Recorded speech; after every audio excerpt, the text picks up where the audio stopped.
Anyway, ini gue udah lama banget nggak bikin video lagi. Terakhir tuh gue sama laki gue kayaknya. Terus gue bingung gue mau ngomongin apa. Terus kayak gue dapet komplain kayak, kenapa kalau bikin YouTube bukan yang tentang human design atau yang lain? Gue nggak mau mendiskreditkan satu doang soalnya. Tapi gue pengen ngobrol whole story dari orangnya. Ya ini klien. Temen lah. Klien berasal dari temennya Bo. Mana Virgo. Panggilnya Virgo. Mulainya, oh ya Virgo. So, gue pengen ngobrolin tentang hidup, tapi sejauh ini kan lo klien gue. Yap. Kalau ada yang mau lo sampaikan, misalnya kayak bagaimana dengan Diana Razali & Co bersama Kak, lalu personal cara gue interpret dan yang lain gimana menurut lo? Ada insight apa?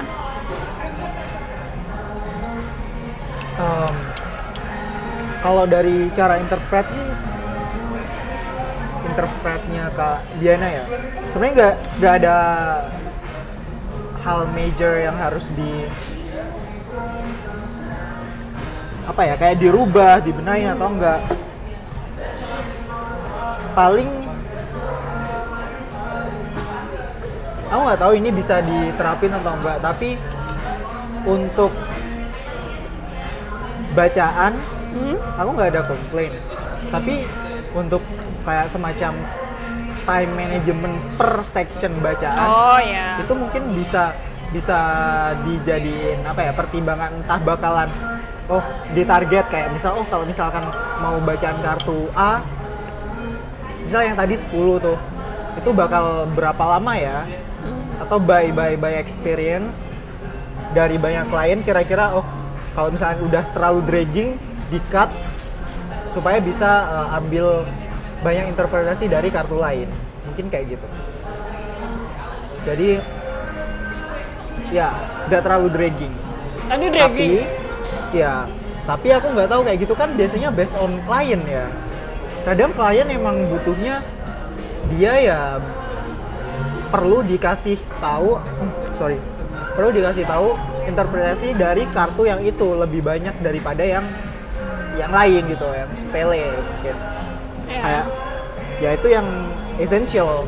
Jadi aku nggak tahu kalau itu, cuman dari perspektifku kalau misalkan itu bisa kayak dikasih sekat time management, itu better sih. Ya itu dari perspektifku aja. Ya sih, memang ada orang yang ini harusnya berapa lama mas. Tapi kan gue ngegalinya juga susah ya. Gue ngedapetin satu, ya kayak tadi lu juga kan baru berbicara di hal yang mana kan juga bukan di menit yang lagi ngomongin di awal, tapi gue dapet konklusinya setelah sekian lama. Iya, udah dikorek-korek baru ini maksudnya gitu loh. Jadi itu yang gue juga agak susahnya. Malah ada kadang yang gue terkesan jadi kayak mendominasi karena agak susahnya gue harus tahu dulu polanya. Karena gimana gue membaca yang lain kalau dia sendiri tidak mengenal dan dia sendiri tidak bercerita, dan ketika gue fokusnya hanya di waktu daripada esensi dari yang mau diselesaikan quote and quote gitu. Tapi gue that's why sejauh ini dari guenya gimana menurut lo? So asik gak sih gue? Gue nanya dari pertama kan lo berapa kali ketemu gue? 2 kali ya? 3 kali sama ini? Oh iya, 3 kali sama ini. Gimana atau 4 kali ya? Kan 2 kali konten pas itu. 2 kali. Terus kan di kafe. Iya. Sama ini. 3 atau 4 lah ya? Oh iya, 4. Gimana? Lo menurut lo ini mbak-mbak so asik apa? Mbak-mbak so asik.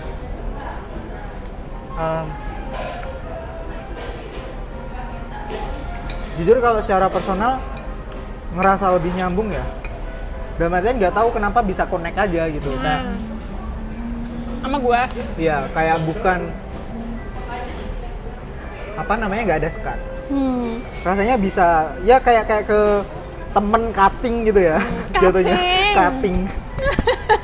Awas aja lu bilang gua senior ya. Cutting. Siap di ospek. Ospek hidup kan udah ya. Oh ya udah. Gua cuma bantuin baca doang ya. Terus, tapi lu lebih struck dengan cara yang udah yang seru. So far nggak ada, iya betul. Nggak yang kayak kesannya mistis, serius banget gitu. Ya tapi kan kalau Kak Diana bisa ini ya, menurutku ya, nggak tahu mungkin gara-gara udah nyambung aja kali ya. Jadinya aku sendiri ngerasanya kayak bisa nempatin gitu. Pas emang serius. Mungkin kalau misalnya ada yang ngerasa ya yang tadi sebenarnya itu udah di mention, ada nggak Diana butuh ngegali informasi orang tersebut dengan cara ngomong banyak. Aku nggak tahu gimana konteksnya tapi kayak gitu kan. Ya, cerita. Buat nyari celahnya ini sebenarnya problemnya di mana. Terus sebenarnya yang penting untuk atau dibutuhin sama orang itu saat itu Ya. apa gitu kan. Soalnya kan juga ya apalagi kan gue lebih ke fokusnya adalah ke trauma release atau ke personal pencarian jati diri ya. Ya. Dan itu kadang orang nggak sadar atau kadang orang nggak ngeh, dan itu harus gue korek lama banget. Dan tiap orang punya defensifnya masing-masing, dan ketebalan defensifnya juga tergantung bagaimana cara gue kan, dan dianya juga. Makanya ya gue kan mencoba dulu ya, maksudnya kan gue juga nggak kayak semua orang gue langsung asik tuh. Lo juga kan pertamanya lo lihat gue juga, lo pasti nakar dulu dong, gue siapa sih. Oke, lo temennya Bo, tapi setelah pas konten itu kan jadinya akhirnya tahu, maksudnya kayak oh tipenya yang kayak gini asik. Jadi maksudnya aku juga bisa nempatin. Tapi kalau misal orang pertama kali mungkin tiba-tiba datang, ya nggak mungkin tiba-tiba jadi so asik gitu kan. Ya kan pertama gue juga nggak so asik itu ya sama lu ya, karena kan nggak tahu apa-apa ya.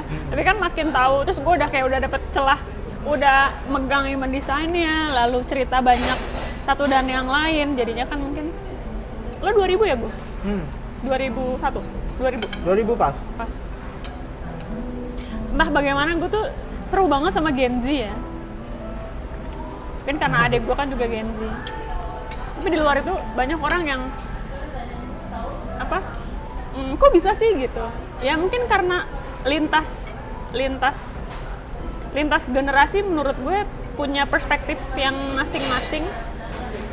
Dan gue sukanya suka ngegali itu, suka belajar. Ya gue bilang kan, gue suka cara lu berbicara, cara lu dia tuh kalau mau cari tahu beneran sekepo itu, sepersisten itu, dan lo entah bagaimana gue kayak lihat mini Bimo dalam diri lo. Dan maksudnya gue selalu bilang Bimo punya quality yang bagus sebagai individu ya. Tapi kan pasti kan latar belakangnya beda sama lo, dan lo cara lo berjuang tuh hebat sih. Gue sendiri tidak punya tenaga sebesar lo untuk melampaui semua itu ya. Well, ya kalau ngelihat nilik ke belakang sih kayaknya rasanya kayak berat gitu kan ya. Kayak effortnya tuh banyak banget yang harus dilalui ya, meskipun kalau ngomongin bandingin sama orang lain ya kita kan nggak tahu gitu. Mungkin ada yang lebih berat lagi. Cuman so far ngerasanya lebih ke bersyukur sih bisa sampai di tahap yang sekarang, kayak seenggaknya buat dalam konteks apapun itu aman lah, kayak cukup lah. Kayak dulu ya masih craving gitu, craving kemana-mana buat nyari opportunity itu, buat nyari jalan untuk kedepannya bisa jadi lebih baik itu gimana gitu. Tapi lo hal yang paling lo suka tuh apa gue? Dalam hidup ini, apapun random aja. Yang paling lo suka tuh apa? Sekarang ya? Dari dulu boleh, sekarang apapun.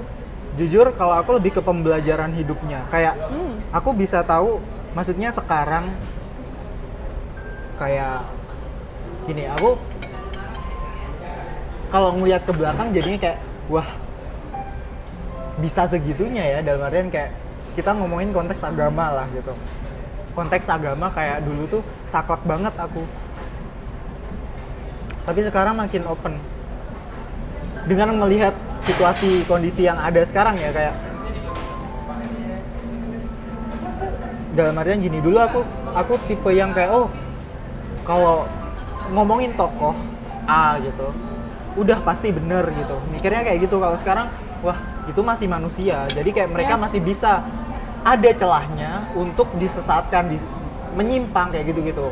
Jadi sekarang ya udah, aku udah nggak mikirin kayak masalah religiusnya orang, spiritualnya gimana, aku udah bodo amat. Soalnya aku ngerasa sekarang kalau kita hidup itu sebenarnya buat pertumbuhan spiritualitas kita sendiri kepada Tuhan kita gitu, entah apapun yang kalian percaya gitu kan.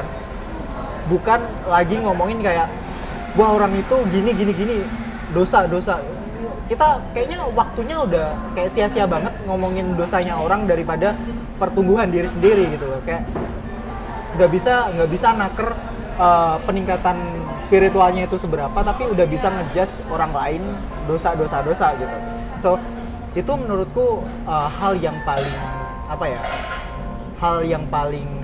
amaze, dalam artian aku bisa ngelompat ke mindset yang sekarang dari dulu yang awalnya saklek, yaitu kayaknya wah udah kayak sebenarnya nggak lama sih kalau dihitung tahun, tapi rasanya wah udah di tahap ini gitu. Aku juga akhirnya bersyukur bisa menerima dari pemahaman itu kan. Kayak gitu nggak bisa dipasain. Kayak bayangin kayak orang yang awalnya itu saklek banget sama agama, tiba-tiba ditempeleng gitu, jadinya lebih open, lebih menerima, tolerate sama segala hal yang ada atau kemungkinan apapun yang ada di dunia gitu. Soalnya ya balik lagi kayak sebenarnya dunia itu nggak cuma hitam dan putih, ada yang hitam keputihan, ada yang putih kehitaman, abu-abu gitu. Jadi kayak kita nggak boleh membatasi diri kita dan juga dunia based on dua color itu aja gitu. Masih banyak kemungkinan yang lain yang kita nggak tahu, jadi better tone down, lihat, observe, baik buruknya ya masukin aja ke dalam diri sendiri gitu ya. Kalau emang rasanya ya buruk, nggak cocok, ya udah tinggalin gitu. Tapi kalau dianggapnya masih oke gitu, terus ada benefitnya yang lain, mungkin bisa diambil value positifnya, itu ya udah ambil aja. Sekarang lebih kayak gitu sih, kayak lebih tolerate akhirnya, nggak se-judgmental dulu gitu. Dulu bisa dibilang judgmental banget orangnya. Yes, gue juga gitu. That's the essential dari profile 1/3. Kan kita sama. Dulu gue juga sama gitu, terlalu bukan ortodoks ya. Ya kaku lah ya. Tapi kan bebas ya, tiap orang punya perjalanan hidupnya, perjalanan pilihannya. Tapi berarti itu yang paling lo suka, perjalanan semua dan mengalami semua itu? Iya, lebih atau kepentoknya yang lo suka? Yang mana yang lo suka? Perjalanannya ya, rasanya fun aja. Terus ya dihubung-hubungin lah sama LivePad. Ngomongin LivePad nih, LivePad 5. Terus kayaknya dia itu suka roaming gitu ya, kayak menjelajah dunia gitu. Yes, berpetualang, cari apapun itu yang bisa dicari. Karena dia butuh banyak wide perspective untuk menilai. Betul. Ya. Sometimes kalau misalkan terbelenggu di satu perspektif aja, malah gimana ya, jadi kayak gak bisa berkembang secara pemikiran. Terus jadinya kolot. Kalau misalkan dia udah misalnya dia itu kan butuh kebebasan, tapi dia nggak bisa bebas, jatuhnya kolot, udah stuck di situ aja. Itu dia, itu ketika dia belum dalam sesuai energinya, atau dia yang mengurung diri, atau dia ketakutan dengan terlalu kayak katak dalam tempurung. Betul. Dan itu yang jadi dia berkebalikan dari yang seharusnya dia juga punya wide perspective, dia bisa lebih bijak, padahal dia jadi lebih kaku, lebih nggak bisa, pada akhirnya ya nggak bijak, karena menurut dia ya udah itu doang yang paling benar, dan hitam dan putih yang tadi lo bilang. Iya. Jadi yang lo suka itu. Kalau yang lo nggak suka apa, Bu? Dari perjalanan lo 4 tahun? 23, masih 23. Masa sih? Ya kan tanggal 20, 24, Bu. Iya, tapi kan sekarang Astaga. masih 23. Tapi kan udah tahun 24, Bu. Yaudah, jalan jalan 24. Itu. Dasar. Ya udah. Vibes-nya masih 20 sih tapi. Ya udah. Apa yang Anyway. yang lu nggak sukanya apa? Ini konteksnya diri sendiri. Apa ya? Mungkin kalau dulu banyak sih komplainan ya kayak, ih kenapa sih harus gini, kenapa sih harus hidupnya gini, kenapa harus gitu kayak gitu-gitu. Tapi sekarang kayak ya udahlah gitu. Mungkin pikirku dengan aku hidupnya kayak gitu ya dulu-dulu, itu jadi kayak sebuah checkpoint aku bisa ada di diriku yang sekarang gitu loh. Kalau misalkan aku nggak dapet train tempaan yang kayak gitu dulu, ngelewatin berbagai hal, jatuhnya mungkin ya aku bakalan nggak kayak sekarang terus udah stuck di Virgo yang di tahun 2000 berapa belas gitu, let's say. Soalnya aku ngerasa kayak mulai sedikit terbuka, tergerak, kayak maksudnya nggak mindsetnya itu nggak stuck ketutup di sana aja, itu sekitar tahun 2016 2017an gitu. Kok pas SMA gitu.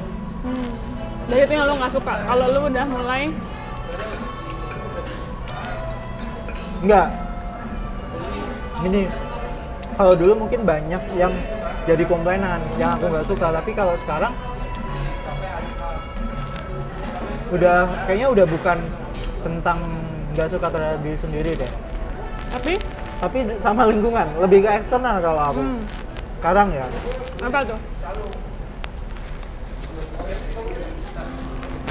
Ini kayaknya zaman sekarang orang itu bisa ngelakuin segala macem tanpa ngelihat dia itu ada hubungan darah atau enggak, demi mencapai tujuan gitu loh. Yes. Kayak ya mungkin ini ceritanya udah dari zaman dulu ada ya, tapi kayaknya sekarang nggak tahu deh apakah influence dari media, globalisasi apapun itu ya, internet things, jadinya makin ke blow up dan makin banyak aja berita-berita gitu kan. Nggak tahu sih, kayaknya miris banget. Terus apalagi di Indo gitu kan. Ya apa? Di Indo kayak wah, orang jujur tuh nggak bisa hidup di Indo. Menurutku gitu. Jujur bakalan Nggak laku. bukan gak laku lagi, menderita. Jadi lo makanya lo pengen cabut karena lo pengen jujur dengan selamat gitu.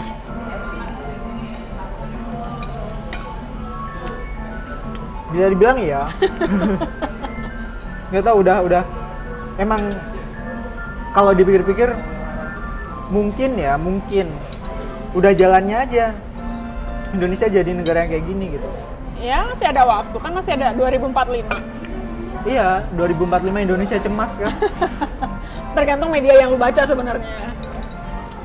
Tapi padahal nih banyak banget orang hebat kan di sini ya. Aku ngeliat kayaknya banyak yang pengen jadi Agen perubahan. Agent of change. Agent of change. Enggak. Menarik nih. Kan banyak orang yang sebenarnya yang dia itu capable gitu. Jadi agent of change.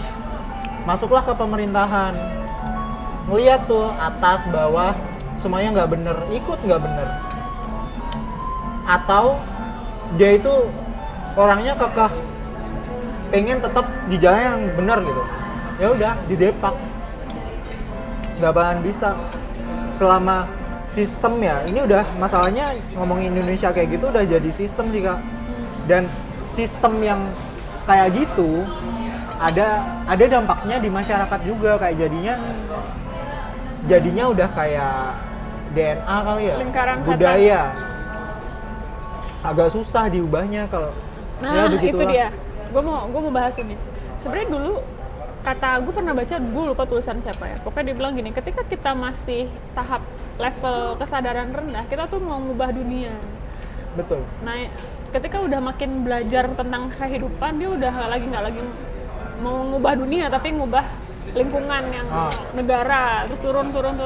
Pada akhirnya ketika dia semakin belajar, dia hanya mau mengubah dirinya dia sendiri.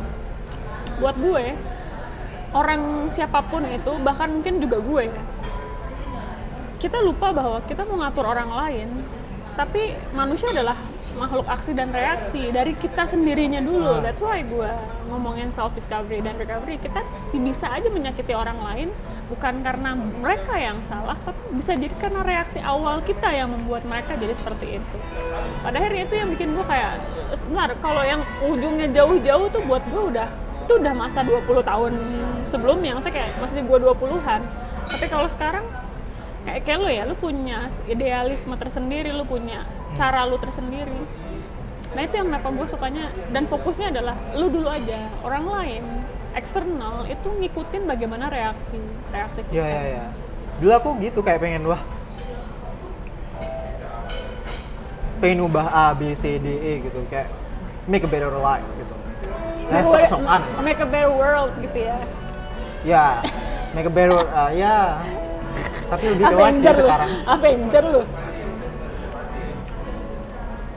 Ternyata sadar bahwa satu individu itu nggak bisa merubah dunia jadi lebih baik. Yes. Tapi satu individu bisa merubah dirinya jadi lebih baik, Yes. dan ngasih influence baik itu ke orang sekitarnya. Yes, dan bersatu dengan orang-orang yang satu vibrasi, Ya. satu frekuensi, satu visi misi ya. Satu tujuan nggak mungkin lah ya, satu visi Ya. misi lah. Tujuan Ya. kan pasti orang beda-beda. Beda-beda.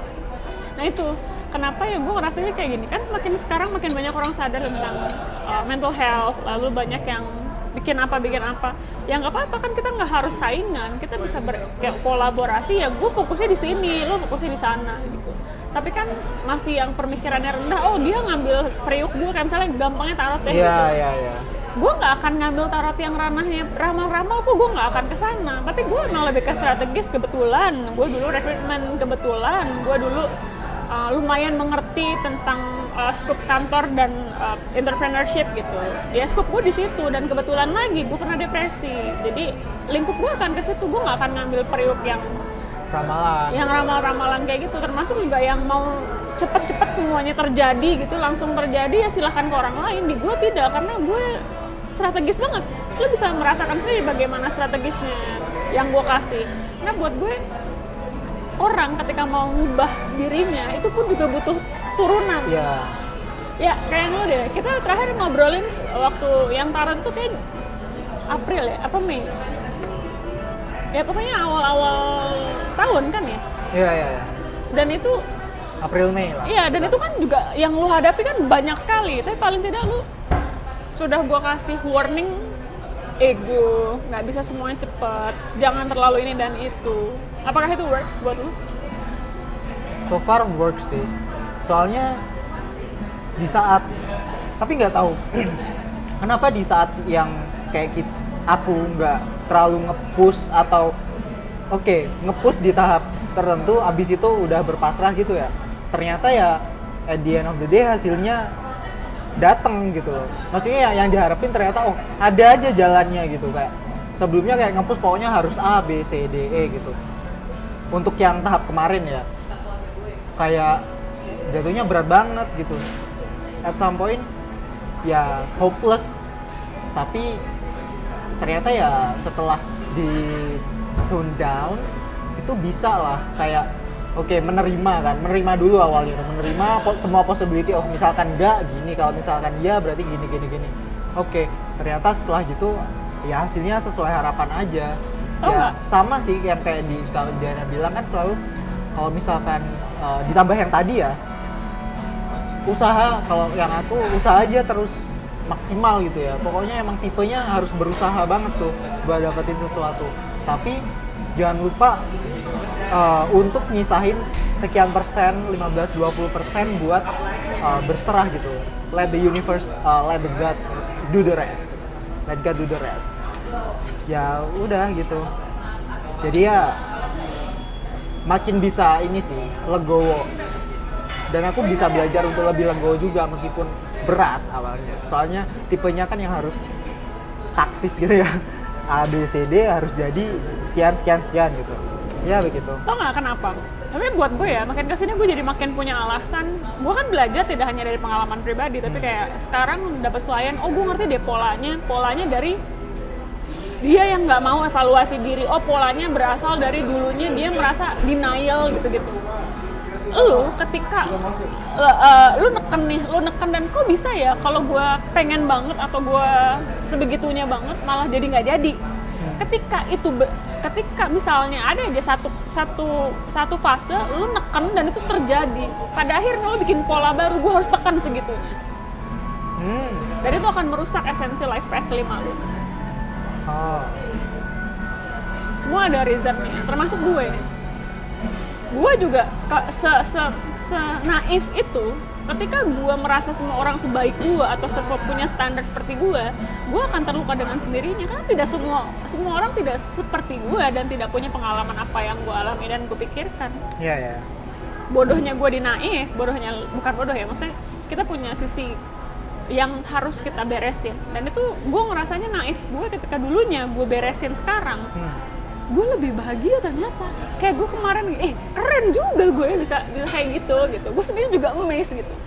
Dan kayak gue ngomong sama lu, itu berdasar dari apa yang gue juga alami sebelum. Apalagi kan kayak punya relevansi di profile human design-nya, lalu apa tipenya dengan segala macam. Lalu gue lihat bagaimana tulisan lo, bagaimana cara lo duduk, menulis. Gue sedetail itu melihat. Dan ya lu ya seperti ini, dengan ya plus dan minus dengan semua yang terjadi buat gue. Lu ketika lu mempush itu dan lu tahu itu works, lu akan lakukan itu terus. Dan lu akan menginfluence orang lain, udah begini caranya. Kind of. Lo punya kemampuan di situ. Itu yang entah kenapa semesta tuh terkesan seperti itu. The reason why lu digagalkan ketika lu memaksa. Ya. Kan lo nih lagi matang-matangnya ya, 23, 24 nih lagi idealis-idealisnya, mencari uang, bersinergi siapapun. Tapi lo sandwich generation gak sih gue?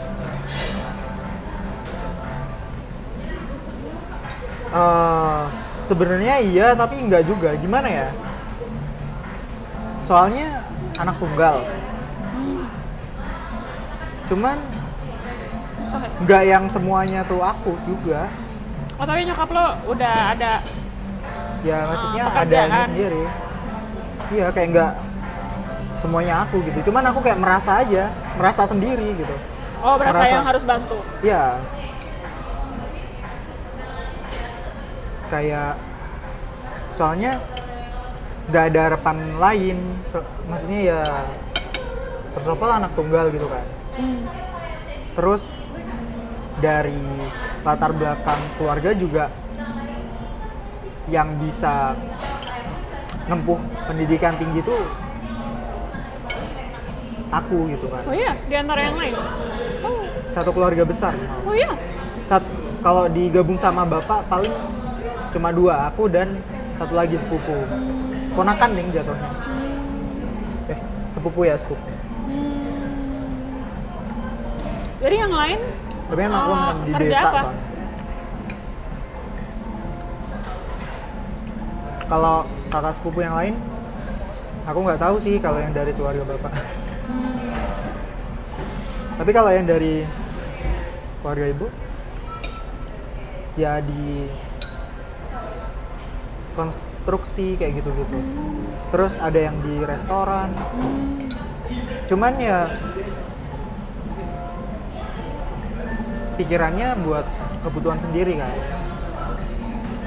Belum nyampe untuk satu keluarga gitu besar. Ya jadi kayak merasa sebenarnya nggak yang dipus juga akunya, tapi ngerasa kayak ada beban bahwa kalau nggak ada yang maju gitu atau sukses gitu, ya nggak ada pilihan lain buat aku gitu. Harus aku yang maju sendiri gitu. Yes.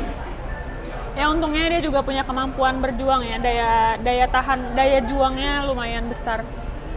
Gue tuh dulu ya waktu belum kenal Discovery begini, gue juga memaksakan diri kayak lu.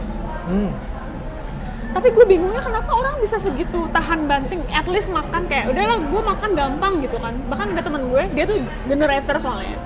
Dia bisa makan siang tuh jam 5 sore. Gue jam 1 aja tuh udah gemeteran gue. Aku kayaknya tipe yang kayak gitu. Yang mana? Temen Kak Iya, Diana. iya kan lo kan perpaduan antara manifestor dan generator ya, MG itu. Ya. Nah gue kan enggak, dan gue bingung kok bisa sih dia bisa segitu santainya, dan gue juga gue bisa sebegitu sensitifnya misalnya area mana gitu, misalnya panas aja gue bisa segitu nggak bertahannya dan segitu sakitnya karena sih segitu sensitifnya. Dan itu yang kenapa menurut gue apapun ya mau sandwich generation atau tidak, mungkin pola pikirnya sama kayak lo. Ketika lo punya power pada akhirnya ya sudah emang harus dijalani dan harus ditanggung jawab gitu. Tapi kan ada orang yang terkesannya kayak ngeluh mulu, bukan berarti dia tukang pengeluh, walaupun faktanya memang sedang mengeluh, tapi dia begitu karena bisa jadi dia tidak siap, atau bisa jadi dia bukan atau tidak memiliki kemampuan besar untuk sebegitunya gitu loh. Jadi kalau blaming kayak generasi strawberry lah apalah gitu, buat gue sih, buat gue ya labeling itu menakutkan karena apapun itu Ya kita kan nggak pernah ada di sepatunya mereka gitu kan. Mereka juga nggak pernah ada di sepatunya kita, jadi kayak nggak bisa jadi perbandingan soalnya apa yang dilalui sebelumnya beda tuh, startnya aja beda. Betul, startnya beda, tujuannya beda, desain badan dan kehidupannya juga beda. Jadi buat gue dengan orang yang lu sandwich generation terus ada yang ya nggak apa-apa namanya juga tanggung jawab, tapi kayak iya nih gue ini dan itu, buat gue ya memang kalau ngeluh ya mungkin pengalaman hidupnya sebegitu tidak menyenangkannya sampai akhirnya. Dan buat gue itu nggak apa-apa loh. Makanya kenapa ada yang bilang gak usah ngeluh, namanya juga hidup atau apa, biarin. Kenapa sih kalau orang ngeluh? Nanti juga bakal Sadar dapat pembelajaran sendiri dia. Dan dia juga akan capek sendiri. Gue dari dulu tuh ngeluh. Gue Iya. gue mau cerita sama lo deh, gue pernah dulu zaman kuliah ya, gue di unfollow sama senior gue karena menurut dia Twitter gue tuh nyampah.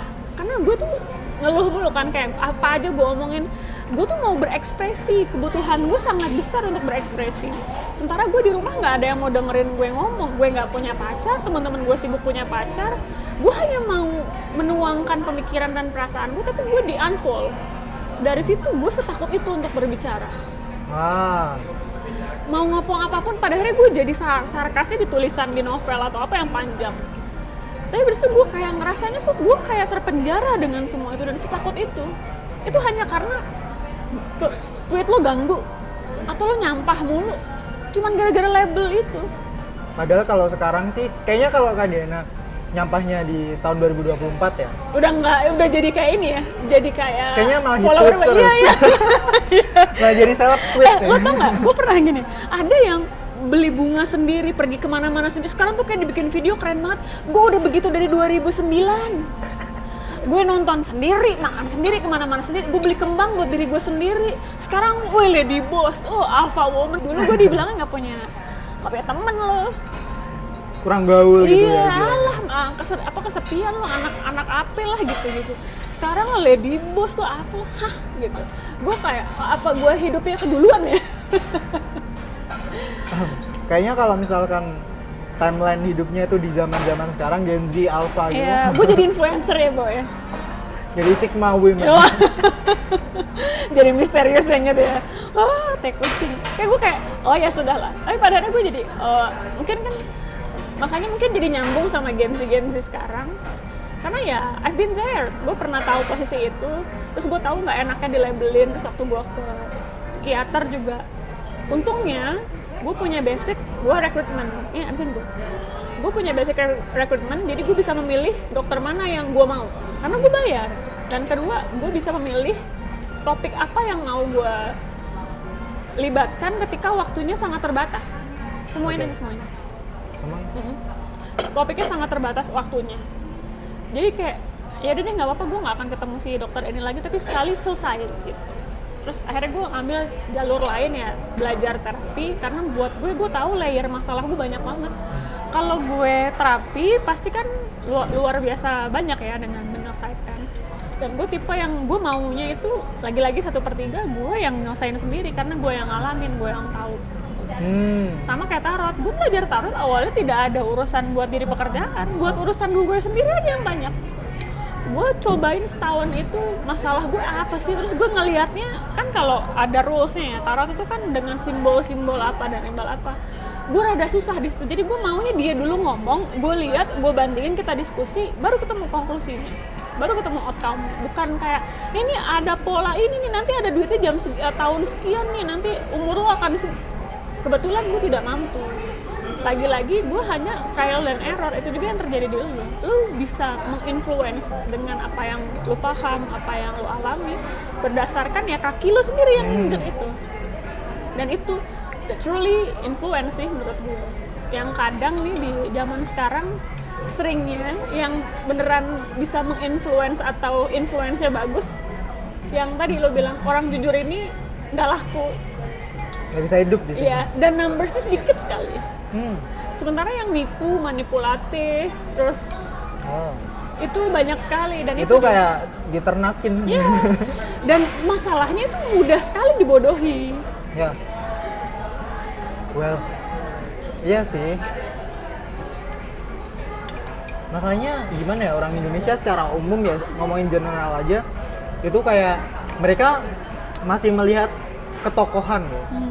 Kalau udah tokoh bilang A, ya udah berarti itu benar A.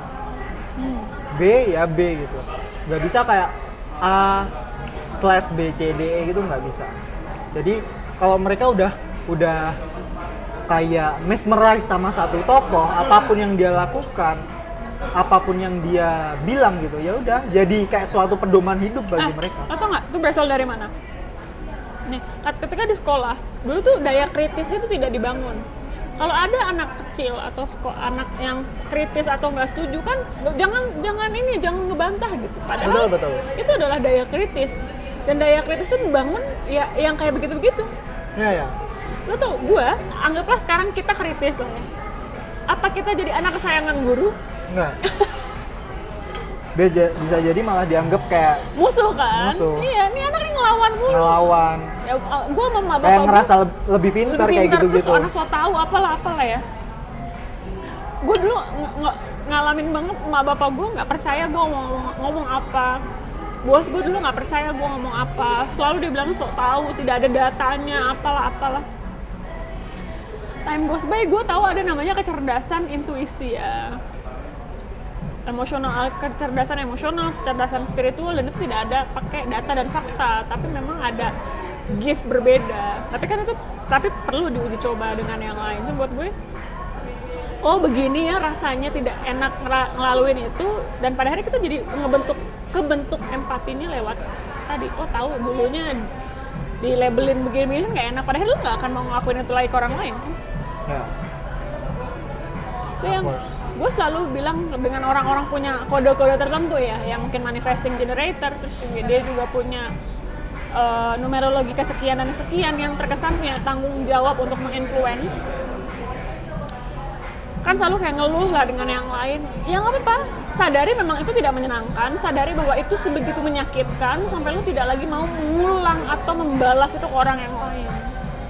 Karena buat gue itu adalah kayak mungkin tadi stop post apa predator yang stop itu loh, post stop apa sih bahasa lo tadi, istilah lo tadi, post stop tertentu apa ya, checkpoint ya checkpoint post ya, itu maksudnya ke checkpoint tertentu dengan lo lebih sadar semua itu.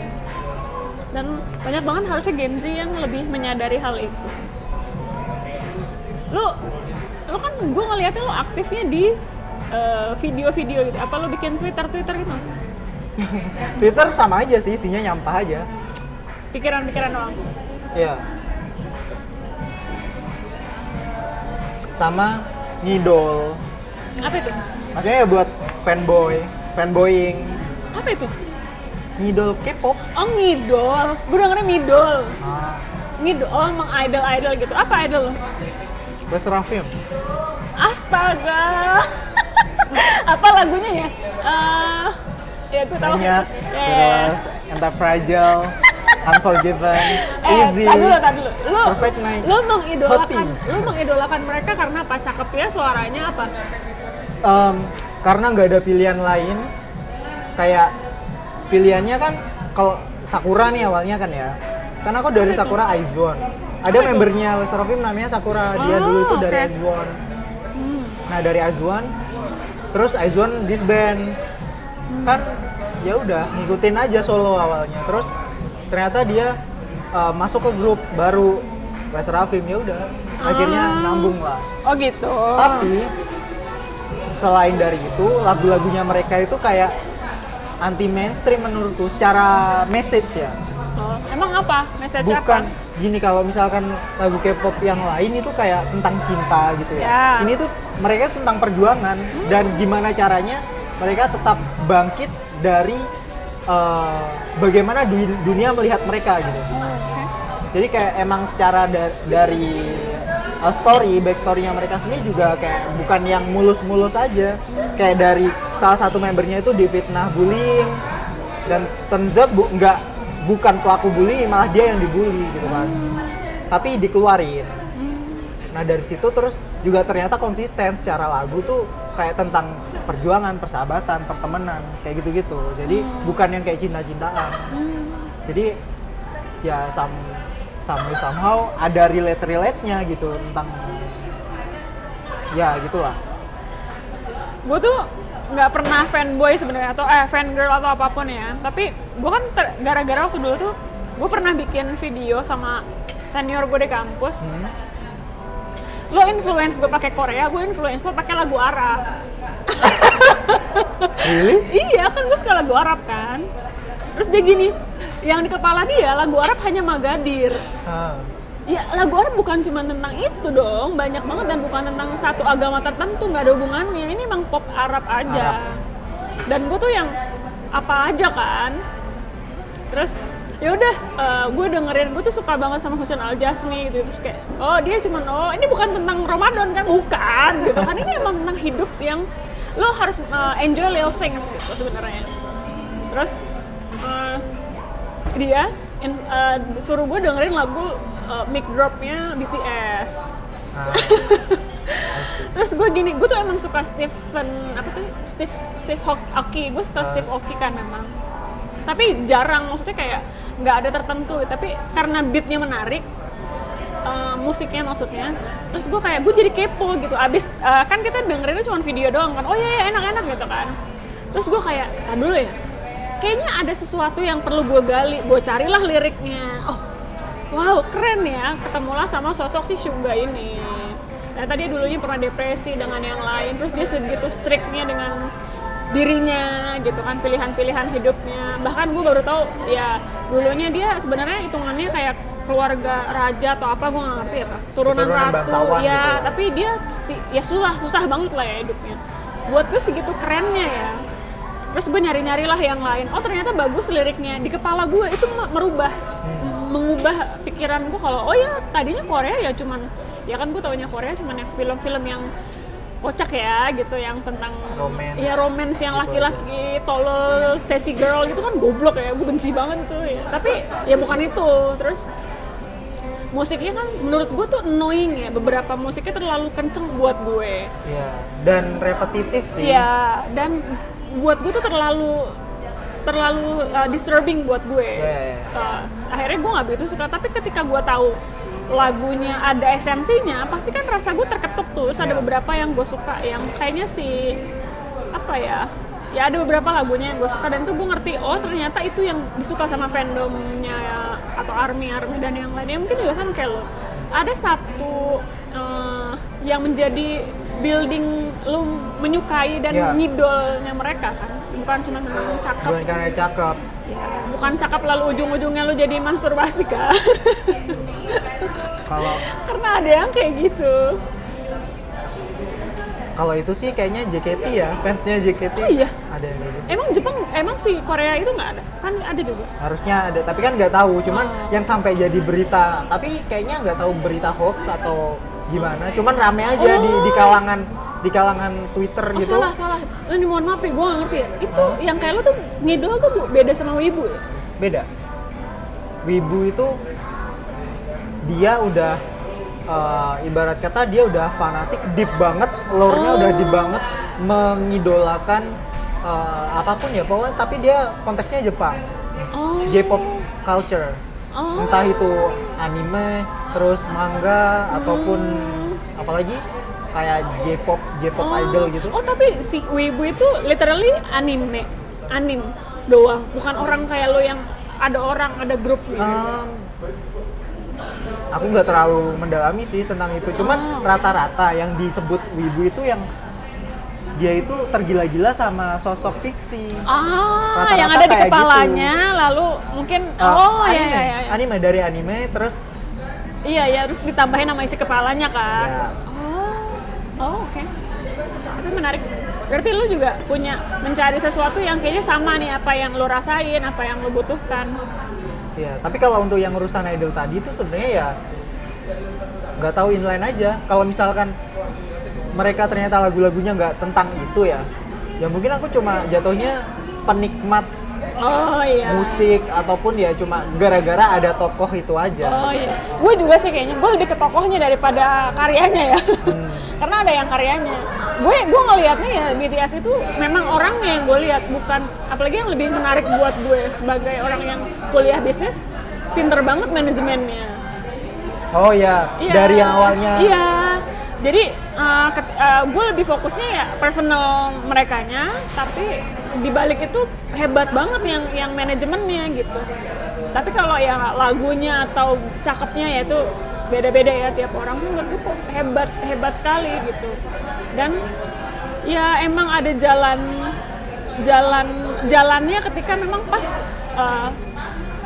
Gen Z pengalaman hidupnya seperti itu. Yang mungkin bisa disuarakan lewat karya-karyanya mereka di Korea sana juga mungkin sama kayak kita.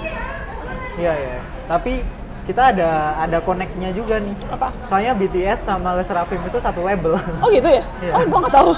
Gue nggak tahu soalnya. Gue taunya itu pun karena ada satu video yang ya udah gue dengerin Arab, lo dengerin Korea gitu. Gue disuruh dengerinnya mic drop terus kayak oke, gitu. Terus sampai sekarang gue nggak tahu lagi ya. Maksud gue ya mungkin cocok dan tidak cocok aja. Karena lagu-lagu Arab masih tetap di hati. Aneh banget. Oke. Selera musik mah nggak bisa dipaksa. Iya. Tapi sebenarnya lo tuh suka filsafat nggak sih, Gu? Enggak. Oh iya. Ini enggaknya itu gara-gara aku belum kesentuh aja sama filsafat. Tapi pemikiran kayak quotes tertentu gitu. Kayak dunia hanyalah Panggung sandiwara. bukan. Wait. Ada satu quotes yang aku lupa. Apa tuh? Tapi itu sebenarnya mungkin secara penyampaian mirip filsafat, tapi itu tuh bukan dari filsafat. Itu aku dapetin pas di DA. Apa? Realitas hanyalah sensasi. Oke. Jadi gimana? Correct me if I'm wrong, tapi dari hasil pas itu konten ya, ada konten lah tentang Pleiadian. Tanya-tanya gitu kan. Tentang Pleiadian. Apa itu? Pleiadian adalah bangsa alien yang advance yang dipercaya dulunya tinggal di bumi. Oke. Jadi itu kayak long descendants dari manusia. Nah, terus intinya dari realitas hanyalah sensasi. Jadi kayak yang aku tangkep, apa yang kita rasakan, kayak kejadian apa yang terjadi ke kita, itu hanyalah sebuah sensasi semata kita di kehidupan yang saat ini gitu. Jadi itu bukan sesuatu yang kayak mutlak, karena itu sebuah ya sensasi doang. Kayak kamu misal mengalami apa, entah ya dalam kehidupan lah, tapi konteksnya. Maksudnya itu lebih ke nggak permanen gitu. Maksudnya lebih ke temporary. Maksudnya sensasi itu temporary maksudnya. Iya, dan itu juga kayaknya masuk ke sisi logika juga, dalam artian gini, apa yang kita lihat secara realita sekarang ini itu cuma sebatas sensasi semata. Karena perlu dibuktikan lagi. Ya, tapi emang agak dalam sih, dalam artian penjelasan setelahnya ya, infonya aku dimasukin aja kalau apa. Maksudnya gini, info selanjutnya tapi take it with a grain of salt ya sih. Jadi kayak esensi manusia itu kehidupannya yang sekarang, masa lalu dan masa depan itu ada hubungannya sama karma. Jadi kayak ada entitas yang lebih tinggi dari kita, nggak tahu itu Tuhan atau di bawahnya Tuhan, itu mereka yang ngatur tentang masa depan, masa sekarang dan masa lalu manusia. Terus dikompil karmanya bakal gimana, kayak nantinya jadi reinkarnasinya jadi apa kayak gitu-gitu. Ya, tapi itu terlalu dalam sih. Dan aku juga sebenarnya belum nyampe tahap kepemahaman yang sana. Cuman ya cukup nice to know aja. Ya kan menurut lo itu penting kan, nggak apa-apa, bebas-bebas Yeah. aja. Orang mau pendapatnya, ya kan menurut lo itu menarik buat hidup lo. Ya, tapi itu kayak jadi wah, what if? Soalnya gini, ini balik lagi ke background agama dan kepercayaan orang-orang. Manusia kan percayanya ada surga dan neraka. Kita meninggal, pilihannya cuma dua, surga dan neraka. Rata-rata kayak gitu yang background agamanya samawi gitu kan. Tapi gimana kalau ternyata bukan dua itu doang opsinya, dan ternyata malah mungkin salah satu atau salah dua dari opsi yang kita harapkan itu malah nggak ada. Kayak let's say ternyata bukan kita meninggal, nggak langsung masuk salah satu dari itu, kayak kita masih ada di entah di dimensi apa, bekerja sebagai apa, gambarnya sebagai jiwa ya, atau malah nanti ada kan yang kayak direinkarnasi jadi alien, ada yang alien direinkarnasi jadi manusia. Maksudnya secara cerita itu ada, ya kita nggak tahu gitu. Makanya kayaknya kalau misalkan manusia itu atau kita ya menutup segala kemungkinan yang terjadi tentang dunia yang begitu luas, yang baru kita tinggal aja di bumi gitu, cuma satu di antara ratusan atau mungkin miliaran ya, ratusan juta miliar mungkin atau triliunan planet yang ada di luar sana. Kayaknya terlalu sempit deh manusia dan terlalu sombong kalau misalkan merasa tahu segalanya gitu. Jadi kayak ya open terhadap pengetahuan baru. Kalau misalkan dirasa kayak belum mampu untuk mendalami atau memahami, ya cukup nice to know aja, kayak oke lah buat tambahan info aja, kayak nggak terlalu perlu untuk kita yakinin banget gitu kan. Soalnya kan ada yang bilang apa, amalkan walau satu ayat kan, baru belajarnya 5 ayat udah ngamalin 1 ayat, ngamalin nyuruh orang, bukan buat dirinya dia sendiri. Iya. Katanya. Tapi kebanyakan kalau di Indonesia yang aku lihat patternnya kayak gitu sih, baru belajar 2, yang satu itu udah digembar-gemborin kemana.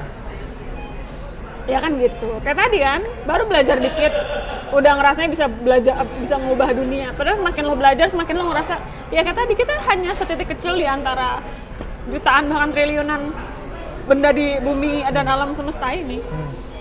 Cuman kalau ke filsafat tadi, ada satu quotes yang entah kenapa gue selalu kepikiran, dan itu kayaknya relate dengan 1/3 profile yang tadi gue bilang.